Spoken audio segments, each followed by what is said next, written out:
চন্দননগর না, এবার দেখলাম শান্তিপুরে জগদ্ধাত্রীর ভাসান। মামা বাড়িতে গেছিলাম, তা সেখান থেকে চলে এসেছি, শরীরটা ভালো ছিল না বলে, তাই ভিডিওটা পোস্ট করতে পারিনি। আর আজকে করলাম, দেখো আমরা ওখানেই ভাসানটা দেখে এসেছি। প্রত্যেকবার তো চন্দননগর, এখানে চন্দননগরের ঠাকুর দেখি, এখানেই থাকি।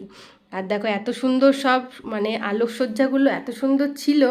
আর এখানে এই শান্তিপুরে জগদ্ধাত্রী পুজোয় কিন্তু শুধু মা জগদ্ধাত্রী হয় না, সব রকম ঠাকুরই হয়, যেরকম তোমরা দেখতেই পারছো।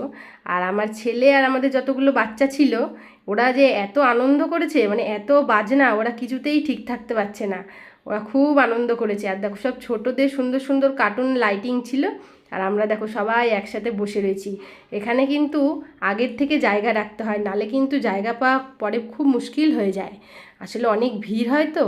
আর দেখো মা জগদ্ধাত্রীর মুখগুলো দেখেছো কত সুন্দর দেখতে, আর কত সুন্দর নানান রকম থিম নিয়ে বেরিয়েছে। দেখো সব এরা কিছুতেই বাজনার তাল শুনে আর ঠিক থাকতে পারছে না। আর আমার বড় মামার সাথে আমার ছেলে দেখো কি এমনি করে নাচ করছে, ওর তো খুব আনন্দ হয়েছে বাজনা পেয়ে। আর দেখো কত খুব সুন্দর হয়েছে ভাসানটা, অনেকক্ষণ আমরা দেখেছি সেই সন্ধ্যে থেকে। আর রাত্রি 2টো বেজে গেছে আমরা বাড়ি ফিরতে ফিরতে। দেখো বাড়িতে ফিরছি আমরা সবাই, রাস্তা ফাঁকা, আর সবাই মিলে যাচ্ছি একসাথে।